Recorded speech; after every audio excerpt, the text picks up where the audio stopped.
lesson number 6, uh, base your ask on the value of the work, not on how you feel about your self-worth. Absolutely. So I'll tell you this. This is one that I get all the time in my coaching aspect and my counseling aspect. And I get it, unfortunately, predominantly from women. I've had very, very powerful women that are, for lack of better phrase, they're running empires, right? They're running these powerful entities, and it's truly all on them. And when you're talking to them and they're talking about the products and services, there's pride. And remember, it's their baby. There's pride. They know exactly what they're talking about. They know exactly what you need. And then when you talk about pricing structure, well, how much does this cost?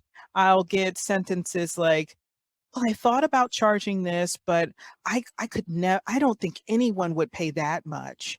Or I just can't see myself telling someone that this retreat would cost them $10,000, or, that this hand beaded piece of jewelry that I made that took me 20 hours to make and I use Swarovski crystals.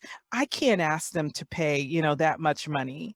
And really what they're doing is they're inserting their own self-worth and their own spending habits on that transaction. When you've made a product or service, you put it out on the market, you put it out there for a fair price, and you let your target market decide what they want to pay.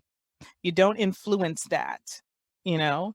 And it's tough. It's tough sometimes. It was tough for me when I started my consulting firm, trying to figure out, well, what's that happy price that I think will make everyone want to buy this? Well, you can't please everyone. You have to put it out there for what it's worth and hope that someone is going to understand the value and not attach it to you. There's so much attached to this particular point in what you were saying, and definitely not disagreement on my side. But for example, you talked about, in particular, women deal with this.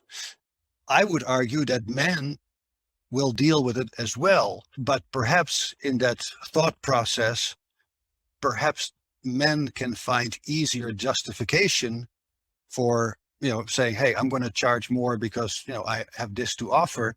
And as you and I know, sometimes as a woman, you are the first woman to achieve this or to Mm. achieve that, So true. which is amazing in itself, but that's a different topic. But but if you think about it, yes, barriers that women have to go through, but also perhaps self perception or self-awareness. And in that transition of coming up with a product or a service, and how much are you going to charge for it, et cetera, et cetera. That lesson, I think, is extremely valuable. That you really have to, well, as you say, base the ask on the value of the work. That's really what you should be aiming for, and not so much saying, well, am I really good enough for that, or can I really get away with charging that? Um, Very powerful. And yeah, I mean, there are so many questions spinning through my mind about your experience in retail. Obviously, as a female manager, now as a CEO of an incubator, you have come a long ways. And at the same time, some of the resistance perhaps you had to deal with was completely unfair. Yeah, yeah. But now Now, you can set an example, right? yeah, it's so funny that you mentioned that. I think about the struggles that I went through with my career, my trajectory, and pivoting and changing what I'm doing. And there's another talk that I give to entrepreneurs and new founders, where we talk about networking and really being able to promote your brand with pride and with confidence. And whenever I have entities or people that say, "Well, I'm not as comfortable when I go to networking events or chamber events. I have my business cards and I take my little liquid courage, and I'm just not as confident." Because inevitably, it's very rare these days that you find a founder that has, in some way, shape, or form, worked for another organization in an employee capacity, right? And so I always ask, well, I know you used to work for, whatever company it is.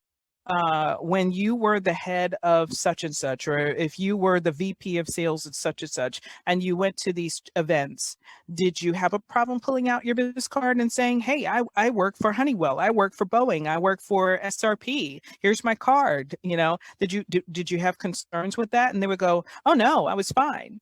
And I would say, well, what is the difference? Is the difference because it's your company?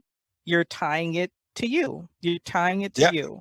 Yeah. Because when it was somebody else, you had no problem, but now you feel uncomfortable pulling that business card out.